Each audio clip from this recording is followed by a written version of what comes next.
Hello students, I am Rita Indoliya, your NEET chemistry mentor. और students, आज अपन स्टार्ट करने जा रहे हैं अपना नया chapter, that is chapter 3 states of matter. अब इस चैप्टर के अंदर आप बहुत सारी नई चीजें सीखोगे about the solid, liquid and gas. अब हमारे सिलेबस में जो है मेन डिस्कशन है गैस को लेके, यानी कि गैसियस स्टेट को लेके।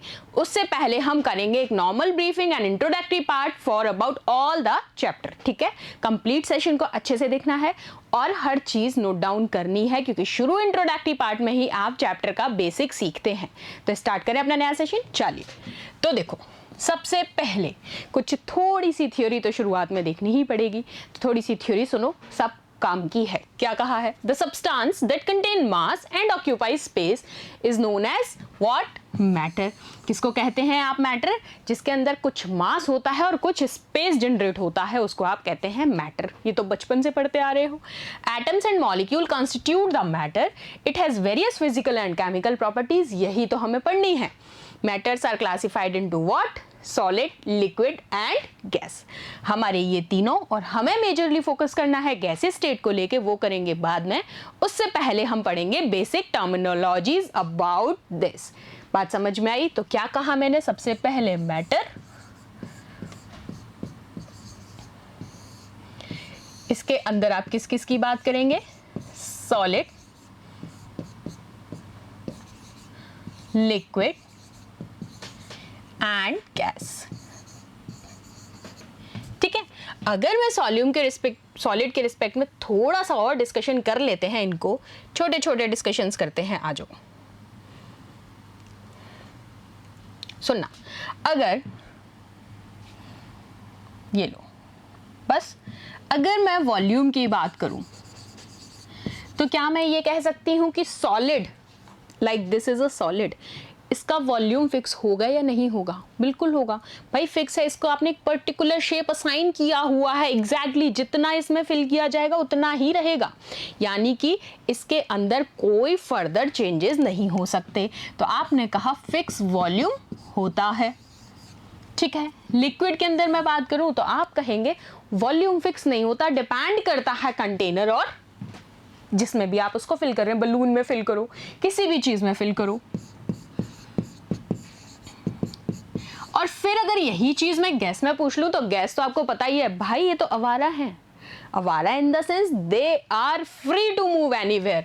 तो इसके अंदर भी मैं कह सकती हूँ भाई ये फिक्स नहीं होंगे। ये ज्यादा से ज्यादा आप इनको इतना फिक्स कर सकते हो, like you are filled in the balloon, तो वो वहीं के वहीं उसी एरिया में घूमेंगे। लेकिन आप ये कह दो कि नहीं, ये गैस का पार्टिकल है, तू यहीं रुक, तो मजाल की वो रुक जाए। इसीलिए उसको कहा जाता है शैतान। ठीक है, अगर मैं कंप्रेसिबिलिटी की बात करूं, कुछ बेसिक टॉप पॉइंट्स ले रही हूं मैं यहां पर, जिससे आप इनको थोड़ा सा आइडेंटिफाई करने में इजी हो कि सॉलिड किसको कहेंगे, लिक्विड किसको और गैस को। सॉलिड, अब यहां जब मैंने बात कर दी फिक्स की, तो क्या सॉलिड को फर्दर कंप्रेस किया जा सकता है? डिसोसिएट किया जा सकता है, कंप्रेस नहीं किया जा सकता। ठीक है, अगर मैं बात कर लूं लिक्विड के अंदर, तो यहां कंप्रेसिबिलिटी फैक्टर आपको as per the containers tendency आपको डिपेंड करेगा। So it depends. और यहां तो कौन है? ये वही प्रवृत्ति जिनको फुल मजा है। जैसे कंप्रेसिबिलिटी के लिए बलून का एग्जांपल दूं, आपको बहुत खेलने में मजा आता है। ठीक है, आपने यहां से उसको पुश किया, यहां बलून सारे गैसेस पार्टिकल्स चले गए, यहां से पुश किया, यहां सारे गैसेस पार्टिकल चले गए, तो वो मस्त एक बलून के अंदर क्या करते रहते हैं? खेलते रहते हैं। तो चलो, इसके साथ साथ अगर मैं टेम्परेचर की बात करूं, तो टेम्परेचर मुझे नहीं लगता यहां इतने काम का है सॉलिड, लिक्विड, गैस में। डिपेंड करता है अपनी अपनी टर्म्स पे। तो चलो इसको हटा देते हैं। एक्सपेंशन की मैं बात करूं, सॉलिड्स को आप फर्दर एक्सपेंड कर सकते हैं। कब? उनका स्टेट चेंज करके। लेकिन इस स्टेट में तो नहीं कर सकते। इनको कर सकते हैं, इनको कर सकते हैं, लेकिन इनको कर कब सकते हैं? Depends on nature. ठीक है, तो ये कुछ छोटी छोटी टर्म्स थी जिनके बारे में मैंने तुमसे डिस्कस किया। अब हम यहां से आगे चलते हैं। चलो, अब देखो, gases have the least force of interaction. कौन सा? Least force of interaction, while solids have highest force of interaction। किस तरीके से कहा है, गैसियस में क्यों नहीं होता, क्योंकि गैस पार्टिकल्स तो भाई रैंडमली मूव कर रहे हैं ना, कहीं भी, यहाँ वहाँ वहाँ कहीं भी घुमवा लो उनको। सॉलिड वालों का एक फिक्स एरिया है, उनको जितना जगह असाइन किया गया है उन्हें उसी एरिया के अंदर फिक्स रहना है, यानी कि उनके पास इतना फ्री मूवमेंट तो है नहीं। इसका मतलब gases are what, gases have the least force of interaction while the solids have highest force of interaction. ठीक, चलो अब इंटरमॉलिक्यूलर फोर्सेस की तरफ आते हैं। अब आपने नॉर्मल टर्म्स पे चल रहे हो। अब मेरी एक बात सुनो, इंटरमॉलिक्यूलर फोर्सेस से पहले एक टर्म समझाना चाहूंगी, कुछ टर्म सुनना। एक मैं बात कर रही हूं थर्मल एनर्जी, ठीक है, एक मैं टर्म लेती हूं हीट। अब मुझे एक बात बताओ, क्या थर्मल एनर्जी को डिनोशन भी तो हम हीट के फॉर्म में ही करते हैं? सो मैं ये कह सकती हूं they both are directly proportional to each other. बिल्कुल है, क्योंकि यहां से अब मैं बात करूंगी गैसियस पार्टिकल्स के ऊपर, सारी गैसियस स्टेट के ऊपर हमें पढ़ना वही है, ठीक है। थर्मल एनर्जी को मैं कह सकती हूँ डायरेक्टली प्रोपोर्शनल है हीट के। तो इसका मतलब क्या मैं ये कह सकती हूँ कि अगर टेम्परेचर इंक्रीज होगा, सी टेम्परेचर इंक्रीज हो रहा है, तो मैंने ये कहा कि मुझे जो रैंडम मोशन है पार्टिकल्स का, क्या वो इंक्रीज होगा? बिल्कुल होगा। As the temperature increases, random motion of the particle also increases. So that क्या होगा, इससे क्या फर्क पड़ेगा? इससे फर्क ये पड़ेगा कि काइनेटिक एनर्जी जो है पार्टिकल्स की वो डिक्रीज होगी या इंक्रीज होगी? वो भी इंक्रीज होगी, ठीक है। और इन शॉर्ट आप कहेंगे ओवरऑल हेंस थर्मल एनर्जी क्या होगा? बताओ, इतनी चीजें बता दी। अरे शैतानो, थर्मल एनर्जी भी इंक्रीज ही होगी ना, सब काम तो इसकी वजह से ही हो रहा है। टेम्परेचर की शुरुआत ही यहाँ से हुई, हीट और टेम्परेचर को रिलेट कर लो। Temperature increases, random motion of the particle increases, as we can say kinetic energy of the particles is also increases, so overall thermal energy increases. Clear है बात? चल, बात समझ में आ गई है? ये एक बेसिक बताना था मुझे, क्योंकि हम जा रहे हैं इंटरमॉलिक्यूलर फोर्सेस की तरफ। आ जाओ। अब देखो, intermolecular forces, the molecules like solid, liquid और gas exhibit forces of attraction. ये तो हमें पता ही है कि फोर्स ऑफ अट्रैक्शन अगर नहीं होगा तो किसी भी तरीके की कोई भी मिक्सिंग या बॉन्डिंग हो ही नहीं सकती। और फोर्स ऑफ अट्रैक्शन के लिए हमें क्या चाहिए? पोल्स, वो भी ऑपोजिट। बात सही है। रिपल्शन कब होता है? When they are same. तो अब यहां इन्हीं चीजों को रिलेट करना है। यहां टर्म्स क्या आएंगी? पोलर और नॉन पोलर के सेंस में। तो सुनिए, the molecules like solid, liquid और gas exhibit force of attraction which are intermolecular forces. ये जो फोर्सेस ऑफ अट्रैक्शन होती हैं इनको हम क्या कहते हैं? Intermolecular forces. अब देखो, इंटरमॉलिक्यूलर यानी मॉलिक्यूल के इन बिटवीन बात हो रही है, मॉलिक्यूल के बाहर नहीं, इन बिटवीन द मॉलिक्यूल बात होगी। तो you can use the term what? Intermolecular forces, ठीक है। अगर मैं एक चीज बोलती हूं कि इंटरमॉलिक्यूलर फोर्सेस, सुनना अब एक बात ध्यान से, क्वेश्चन आपसे कैसा पूछा जाता है ये तो आपने डेफिनेशन समझ ली। आपसे पूछा जाता है एक तो इंटरमॉलिक्यूलर फोर्सेस और दूसरा थर्मल एनर्जी। इन दोनों के बीच में रिलेशन पूछा जाता है कि इन दोनों का क्या फर्क पड़ेगा। तो याद रखना है, ये मॉलिक्यूल्स को एक साथ रखते हैं, कीप मॉलिक्यूल्स टुगेदर। समझ गए बात?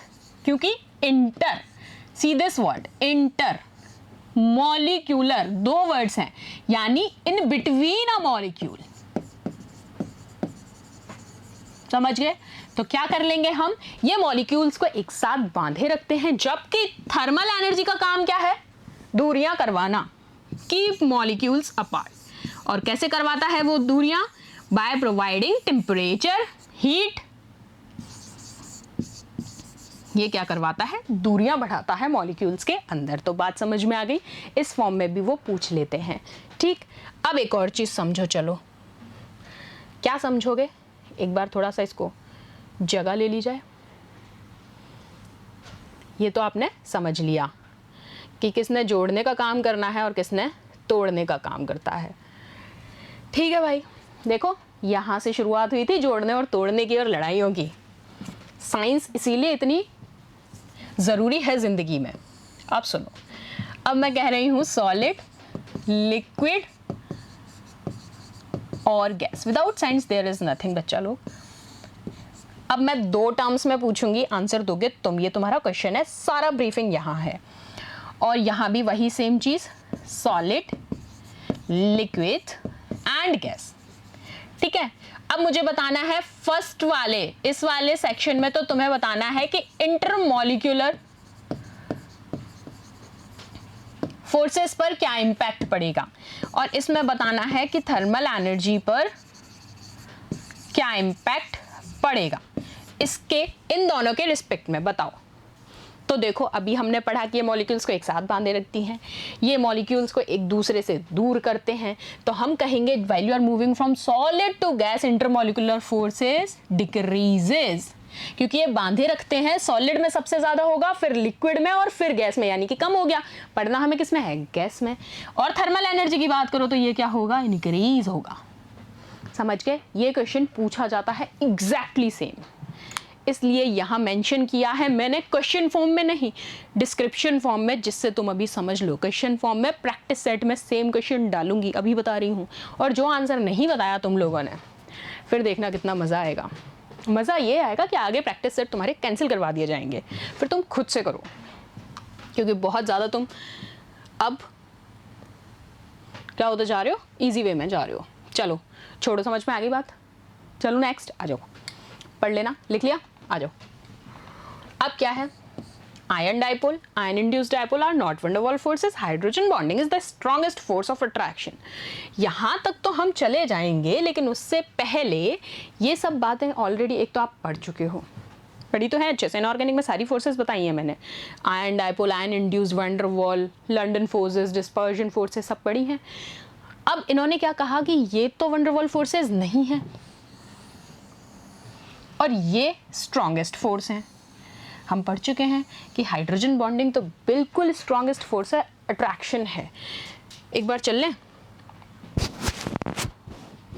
चलो ये पॉइंट फिलहाल के लिए यहां बस याद रखो, अभी 1 to 1 रिलेट कराती हूं कैसे ये पॉइंट आया।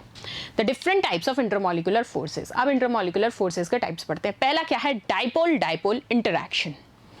अब बड़े ध्यान से फिर से सुनना, एक बार इनऑर्गेनिक में पढ़ चुके हो, यहाँ फिर से पढ़ा रही हूँ। क्यों पढ़ा रही हूँ, क्योंकि पूरे चैप्टर में काम आएगा, बेसिक है।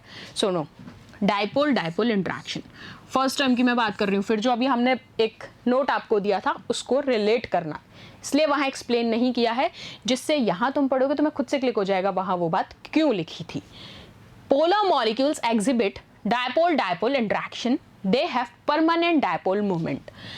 ये बात तुम्हें तब समझ में आएगी जब तुम थोड़ा सा ये समझ जाओगे what are polar molecules and what are non polar. तो सुनो, पहले ये 2 टर्म क्लियर कर लेते हैं। जब बात हो जाए पोलर मॉलिक्यूल्स की तो याद रखना है बात हो रही है चार्ज्ड पार्टिकल्स की।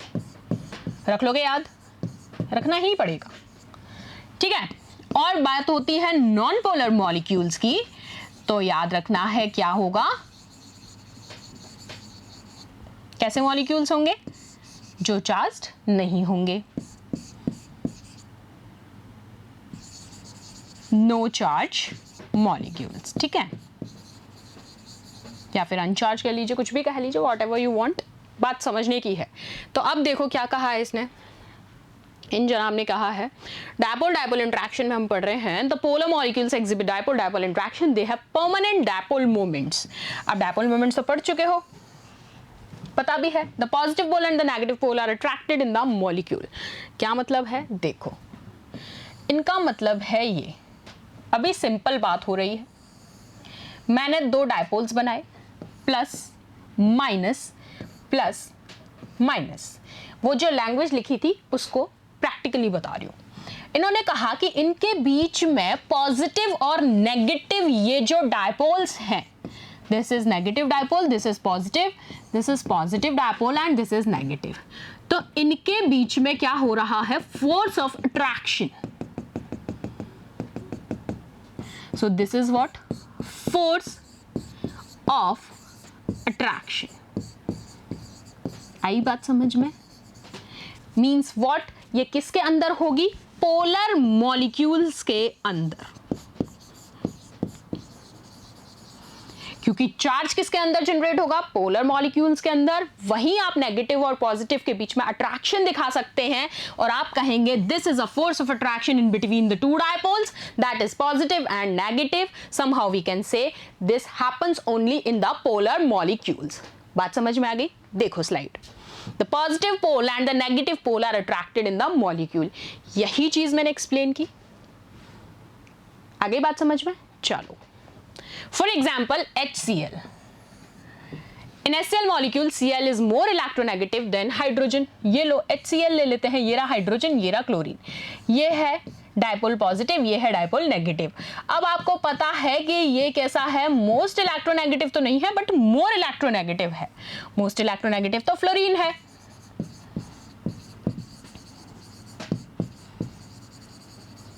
ठीक है, सो क्लोरीन एटम क्या करेगा? नेगेटिव चार्ज रखेगा, जबकि हाइड्रोजन एटम के पास पॉजिटिव आ जाएगा। और इस तरीके से हमने कहा कि दोनों ही एक दूसरे के साथ क्या जनरेट करेंगे? Dipole dipole interaction. क्योंकि आप दिख रहे हैं डायपोल, डायपोल क्यों नाम दिया गया है? इस पोल से नेगेटिव, इस पोल से positive. Somehow they create a bond that is because of force of attraction, जिसको आप कह रहे हैं डायपोल डायपोल इंटरैक्शन। ठीक है, चलो, ये डबल बॉन्ड नहीं है, ये अट्रैक्शन दिखा रही हूं। ठीक है, चलो, ये देखो HCl, एक और HCl। यहां तो मैं नेगेटिव डायपोल पॉजिटिव डायपोल के साथ फोर्स ऑफ अट्रैक्शन के थ्रू बॉन्ड हो रहा है या नहीं? बिल्कुल हो रहा है। तो यही चीज यहां पर आपको बताई है, दिस इज व्हाट? अट्रैक्शन। अब चलो, नेक्स्ट क्या है? Ion dipole interaction. Ion dipole यानी एक आयन होगा, दूसरा क्या होगा? डायपोल। कैसे होगा? The attraction between the cation anion and a polar molecule is known as ion dipole. Dipole dipole में हमने देखा दोनों डायपोल्स थे। यहां क्या होगा? एक तो आयन होगा, कैटायन हो, एनायन हो, या फिर डायपोलर मॉलिक्यूल का हो, और दूसरा क्या होगा? आपका डायपोल। उसको आप कहेंगे आयन डायपोल इंटरैक्शन। एग्जाम्पल लिया है NaCl का। द पोलर वाटर मॉलिक्यूल, एक बार समझ लो इसको कैसे, NaCl। तो मैंने कहा यहां Na मैंने प्लस है, Cl आपका नेगेटिव आयन है।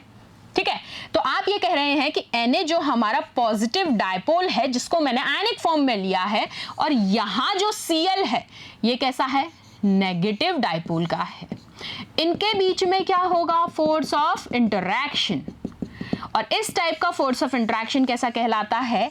Ion dipole interaction. आई बात समझ में? ये लो, the polar water molecules are attracted towards Na plus and Cl as on dissolving NaCl in water। इसको मैं वाटर के साथ भी दिखा सकती हूं। ठीक है, चलो अब आ जाओ। अब ये वाटर के साथ समझाती हूं। देखो, ये आपका Na प्लस है, ये आपका H2O।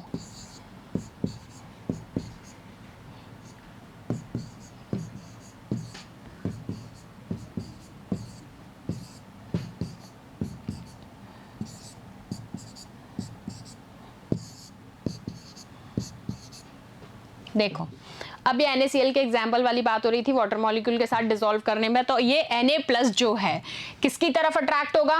प्लस की तरफ या माइनस की तरफ? अट्रैक्ट होगा तो भाई प्लस की तरफ होगा, ऑपोजिट की तरफ ही अट्रैक्ट होगा।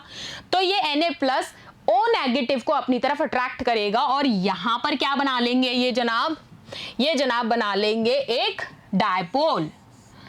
किसकी वजह से? फोर्स ऑफ अट्रैक्शन की वजह से। सब तरफ ये यही काम कर रहे हैं ये प्लस जनाब। ये लीजिए, कोई दिक्कत नहीं है। तो आपने ये समझा कि आयन डायपोल के केस में क्या है कि प्लस आयन जो है या नेगेटिव आयन हो तो वो प्लस की तरफ चला जाएगा, प्लस है तो नेगेटिव की तरफ चला जाएगा।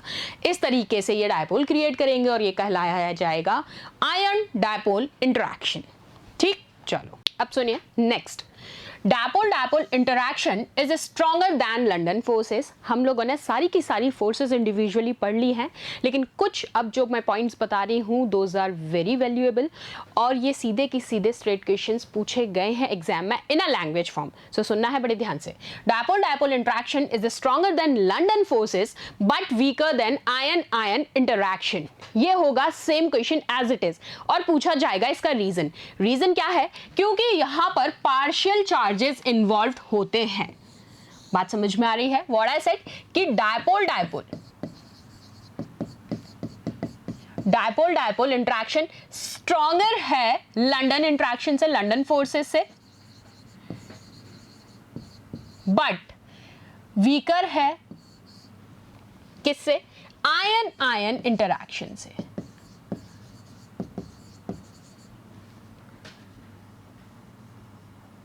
ठीक है, तो ये बात याद रखना। और इसका रीजन क्या है? क्योंकि यहां पर पार्शियल चार्जेस इन्वॉल्व रहते हैं, इस वजह से। सेकेंड चीज, interaction energy between stationary polar molecule is proportional to 1/r³। Stationary polar molecule के रिस्पेक्ट में पूछी जाएगी तो रिजल्टेंट है 1/r³, and then between the rotating polar molecules पूछा जाए तो दैट इज 1/r6। स्टेशनरी के लिए 1/r³ for stationary, and for rotating this is 1/r6, where r आपको पता है कि r क्या है? r is the distance between polar molecules. ठीक है, चलिए next. The strength of ion dipole interaction depends on the charge and size of the ion. ये दोनों ही चीज मैं बता चुकी हूं, that is a very important point. जो स्ट्रेंथ होती है आयन डायपोल इंटरैक्शन की, वो डिपेंड करती है दो फैक्टर्स पर। फर्स्ट इज चार्ज और दूसरा है साइज और मैग्नीट्यूड। ये तीन टर्म याद रख लो, चार्ज, साइज एंड मैग्नीट्यूड। ठीक है, और साइज आयन के साथ साथ size of polar molecules also. So this is really very important. ठीक है, ये साइज जो है ये डुअल प्रॉपर्टी शो करेगा, एक तो आयन के लिए और एक पोलर मॉलिक्यूल। कर लोगे बात याद? क्लियर है? कोई दिक्कत नहीं है? चल नेक्स्ट चलें, आ जाओ। नेक्स्ट है आयन इंड्यूस्ड डायपोल इंटरैक्शन। अब इसमें एक वर्ड अलग से आ गया नया, क्या है वो? Ion induced dipole interaction. इसका मतलब क्या है? देखो, सबसे पहले सुनना है बेसिक लैंग्वेज में। इसका मतलब इन शॉर्ट ये है कि तुम्हारे सर्कल में मान लो तुम्हारे 5-6 फ्रेंड्स हैं। अब 5-6 फ्रेंड्स में सारे सब लोग अलग अलग सबकी कुछ खूबियां होती हैं कि किसी को पढ़ना पसंद है, किसी को मस्ती करना पसंद है, किसी को सिर्फ घूमना पसंद है, किसी को सिर्फ शैतानियां पसंद है। तो अब जो कैंडिडेट है एक शैतानी वाला, तुम उसके साथ ज्यादा रहते हो तो कहीं ना कहीं तुम्हारे अंदर भी शैतानियां दिमाग में चलना शुरू हो जाएंगी। तुम्हें भी वो वाली स्ट्रेटजीज आना शुरू हो जाएंगी कि जो ये करता है चीजों से बचने के लिए, काम से बचने के लिए, मैं भी वो किया करूं। तो इसका मतलब क्या हो रहा है कि वो चीजें जबरदस्ती आपके अंदर आ रही हैं। समझ रहे हैं मेरी बात? यही है ये इंड्यूस्ड का काम, कि आपकी जो संगति है वो आपको इंड्यूस करती है, जबरदस्ती वो चीजें करवाने पे मजबूर करती है जो नहीं करनी है। बात समझ में आई? तो ये कौन है? शैतान प्रवृत्ति वाले लोग। तो इन शैतान प्रवृत्ति लोग को हमने कैसे समझा केमिस्ट्री में? The interaction between the non polar molecule when a polarized ion is brought near to it. ये तो नॉन पोलर है, मैं तो कुछ नहीं करने वाला हूं, कुछ नहीं कर रहा हूं, लेकिन इसके पास कौन है? वो शैतान। भाई चल थोड़ी सी तो सुन ले, एक बार तो घर पे झूठ बोल के देख। करते हो ना, घर पे आउटिंग करनी है, झूठ बोलना है, लेकिन हम तो वो वाले बच्चे हैं कि नहीं घर पे झूठ नहीं बोलना है, घर पे बता के जाएंगे, भले ही मना हो जाए नहीं जाएंगे लेकिन बता के जाएंगे। ये जो है इन्होंने कभी बताया ही नहीं घर पे। अब ये कहते हैं कि यार 1-2 बार मत बता यार, मना होगी तेरे घर से, मुझे पता है, एक बार तो ट्राई करके देख। वो ट्राई वो इतना पुश कर देते हैं आपको, इतना पुल करते हैं ना कि आपका वो उसका बैक पुश इतना ज़्यादा चलता है कि आप वो झूठ एक बार तो बोल ही देते हैं। वही है ये इंड्यूसपन। देसी भाषा में बताया इंड्यूसपन, तो ये है आयन इंड्यूस डायपोल। तो आप समझो कैसे। Example, an iodine molecule which is not polar get polarized in the presence of nitrate ion. देखा, नॉन पोलर था, सीधा साधा था, लेकिन नाइट्रेट आयन की वजह से वो क्या हो गया, पोलर हो गया। समझते हैं कैसे? देखो अब समझो, ये और ये वो सीधा बच्चा, यहाँ ये प्लस माइनस, यहाँ तो शैतानियों की दुकान है। ये कहता है यार मैंने तो कभी शैतानी की नहीं, मुझसे नहीं होगा, मेरे तो बस की नहीं यार शैतानी, में झूठ कैसे बोलूँ घर पे। तो ये कह रहा है यार तू ऐसा तो नहीं है कि तूने आज तक कभी नहीं किया, बड़ा होके कभी झूठ नहीं बोलेगा, बोलना यार। तो इसने, क्योंकि हर एटम के पास न्यूक्लियस तो होता है, आपके पास चार्ज नहीं है, उस न्यूक्लियस के अंदर तो चार्ज है। तो ये जो शैतानी जो उपजती है दिमाग में, जो कुछ चीज़ें हमारे अंदर नहीं होती हैं एज अ हैबिट, लेकिन वो आ जाती हैं after some time because of the surrounding, जो मैं बताना चाह रही हूँ। तो ये कहता है भाई है तो सही ना कुछ ना कुछ। तो ये क्या करते हैं, किस तरीके से ये डाइपोल क्रिएट करते हैं, इंड्यूस। अब ये जो है, अब ये कह रहा है यहाँ पर तेरे पास ये चार्ज तो है, भले ही ये मुझसे बहुत दूर है, लेकिन एक बार हम कोशिश ज़रूर करेंगे। तो इसका चार्ज और इसके बीच में डायपोल जनरेट होता है। यहाँ भी वही फोर्स ऑफ अट्रैक्शन, इसको आप क्या कह देंगे, आयन इंड्यूस्ड डायपोल इंट्रैक्शन। इससे इजी तो मिल नहीं सकता, समझ आना। आगे बात समझ में। चलो नेक्स्ट क्या है, डायपोल इंड्यूस्ड डायपोल। वो आयन से था, मैं पॉजिटिव मैं नेगेटिव मैं कुछ नहीं करूँगा, झूठ नहीं बोलूँगा, बुलवा दिया। ये कह रहा है डायपोल इंड्यूस्ड डायपोल, इसका काम भी यही है कि भाई दो बिल्कुल बिगड़े हुए, एक महा सुधरा हुआ, दो ने मिलके बिगाड़ दिया एक को, वो है dipole induced dipole. The interaction between the non polar molecules when a polarized dipole is brought near to it. कब बिगाड़ा, जब साथ रहना शुरू किया। The interaction between the non-polarized molecules when a polarized molecule is brought near to it is what? Dipole induced dipole interaction. Example, in the presence of a polar molecule noble gases get polarized. ये बताना पूरी periodic table में gases कितनी है। लो मेरे को तो ना ऐसे लैंग्वेज से क्वेश्चन और मिल जाते हैं। इन एंटायर पीरियोडिक टेबल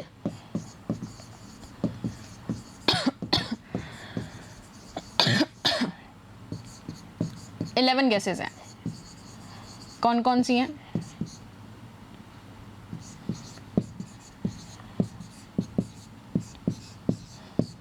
ये तो हो गई नोबल। इसके अलावा फ्लोरीन, ऑक्सीजन, नाइट्रोजन, ये क्लोरीन, और ये एक गिन लो 1 2 3 4 5 6 7 8 9 10 11, ये टोटल 11 है। पीरियोडिक फॉर्म में ही बनाई है मैंने, ठीक है। क्या कहलाता है? In the presence of polar molecules noble gases get polarized. चलो अब लंडन फोर्स और डिस्पर्जन फोर्स, कोई काम नहीं है इनका, इनके पास तो कोई अट्रैक्शन का सोर्स ही नहीं है, बट फिर भी कुछ इतनी सी इंटरनल एनर्जी, कहते हैं ना इंसान कितना होता है कि कई बार फेजेस आते हैं लाइफ में सबके, ठीक है। आप बहुत बार इतने वीक पड़ जाते हो कि यू वर लाइक अब नहीं होगा, लाइक आपने अटैम्प्ट्स दिए, 2 अटैम्प्ट दे दिया, आपका क्लियर नहीं हो रहा, फिर आपको एक डिप्रेशन फेस आता है कि नहीं I need to move on, मैं नहीं कर पाऊंगा इससे, अब मुझे ये स्टडीज़ ही नहीं करनी है, मेरे को नेक्स्ट किसी और लेवल के लिए सोचना होगा। लेकिन आपके अंदर से वो एक गिल्ट बना रहता है, और वही एक गिल्ट है जो आपको, चाहे वो सेम प्रोफेशन से हो चाहे वो अदर प्रोफेशन में हो, आपको कहीं ना कहीं हाइट्स देता है। So that I want to say from this part, London forces I know those are really weak forces and you already know that, क्योंकि हम डिस्कस कर चुके हैं ऑर्गेनिक में, but somehow they have some impact on what? On the force of interactions, on the force of attraction. That's why they are there. अगर इनका कोई role ही ना हो, इन्होंने कुछ किया ही ना हो जिंदगी में, तो हम इन्हें क्यों पढ़ेंगे? So सुनो, for instance, the electron cloud of the molecule get distorted for the generation of an instantaneous dipole. क्या मतलब है? इसका मतलब है कि इलेक्ट्रॉन क्लाउड जो होता है मॉलिक्यूल का, वो टूट जाता है किस के लिए? डायपोल जनरेट करने के लिए, क्योंकि वहाँ फोर्सेस बहुत ना के बराबर है। The momentary dipole is produced in the molecule, एक मोमेंट्री डायपोल वहाँ जनरेट होता है, in which one part of the molecule is more negative than the other part. इन्होंने कहा है कि ये कैसा बनाते हैं? मोमेंट्री डायपोल जनरेट करते हैं, यानी कि ये दो डायपोल्स हैं, ये ब्रेक हुए, ठीक है, प्लस माइनस, ये डिस्टॉर्ट हुए और उसके बाद एक मोमेंट्री डायपोल बनता है, जिसमें नेगेटिव चार्ज ज़्यादा होता है और प्लस बहुत कम होता है। इसको कहा जाता है लंडन फोर्स और dispersion force. The momentary dipole produced induces a dipole in the another molecule. अब ये जो मोमेंट्री बना है ये दूसरे में डायपोल क्रिएट करता है। Thus there force of attraction between the induced momentary dipole is known as London. चाहे वेटेज कम है, बंदे देखो उसके अंदर इन शॉर्ट समझाऊं तो ऐसा तो नहीं ना कि उसने सोच ही लिया कि अब मैं करूँगा ही नहीं या नहीं कर पाऊँगा। इन द एंड चाहे उसके अंदर थोड़ी बहुत ही फोर्स थी, उसने मोमेंट्री डायपोल बनाया, बट समहाउ उसने खुद को प्रूव किया कि I have some force of attraction, इसलिए मैंने उस मोमेंट्री डायपोल से एक नया डायपोल जनरेट किया जिसको आप इंस्टेंटेनियस डायपोल कह रहे थे। तो लीजिए, इंस्टेंटेनियस अनइवन डिस्ट्रीब्यूशन था, ये नॉन पोलर हीलियम एटम था, यहाँ आपका इंस्टेंटेनियस डायपोल प्रोड्यूस होता है और ये क्या हो जाता है, नेबरिंग एटम पे कन्वर्ट हो जाएगा कि नेबरिंग एटम से ही ये क्या बनाएगा, डायपोल। चलो अब intermolecular forces versus thermal energy अभी पढ़ा था, एक जोड़ के रखने का काम, एक का चलो निकलो तोड़ के रखने का काम।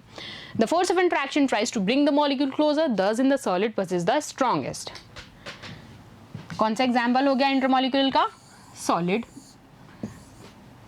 और जबकि उसका गैसेस, क्योंकि वो तो अलग अलग रखने का काम करते हैं। तो बात समझ में आ गई। फोर्स ऑफ इंट्रैक्शन जो मॉलिक्यूल्स को क्लोजर रखते हैं, बेस्ट एग्जांपल क्या है, सॉलिड स्ट्रॉन्गेस्ट इंटरमॉलिक्यूलर फोर्स है, जबकि गैसेस कैसे हैं, least intermolecular force of attraction. अब इसके डिक्रीजिंग ऑर्डर की अगर मैं बात करूं तो आपको पता है सबसे ज्यादा solid, then liquid, then gas. Thermal energy is possessed by the molecule. अब important note for NEET, the kinetic energy help in the movement of particle, ये तो हमें पता है। The gas possesses the highest thermal energy while the solid possesses the least thermal energy। इस पर लख बार question पूछा जा चुका है बच्चा, तो please learn it well. Kinetic energy का आपको पता है मोशन के लिए हेल्पफुल है, गैस में हाईएस्ट थर्मल एनर्जी होती है जबकि सॉलिड में लीस्ट होती है। ठीक, चलो इसलिए डिक्रीजिंग ऑर्डर क्या हो जाएगा, ये दोनों एस्पेक्ट में पूछा जाता है। अब आइडियल गैस की बात कर लूँ थोड़ी सी। The force of interaction between the molecules is 0।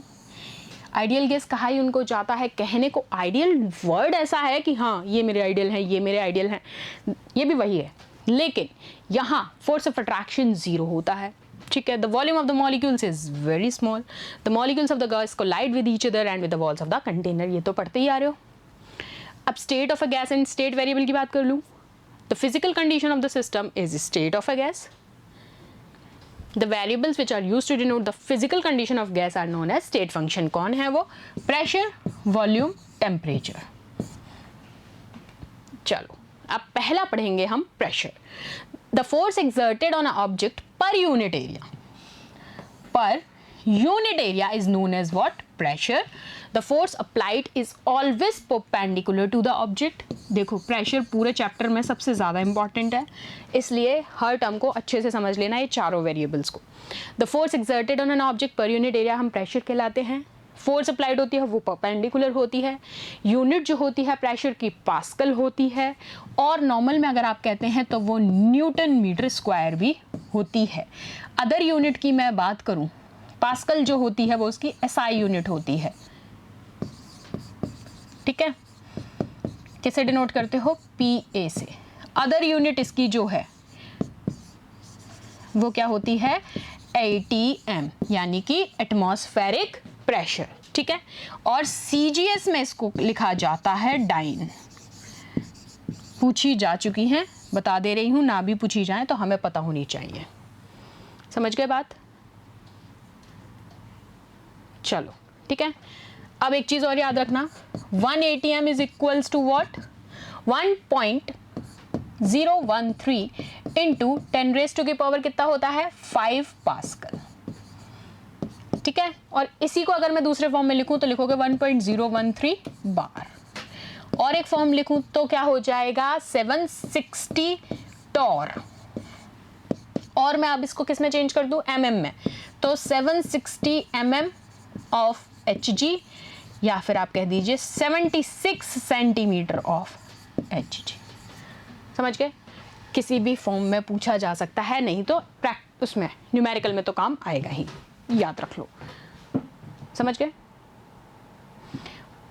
Pressure को मेजर करने के लिए कौन काम आता है? Barometer and manometer,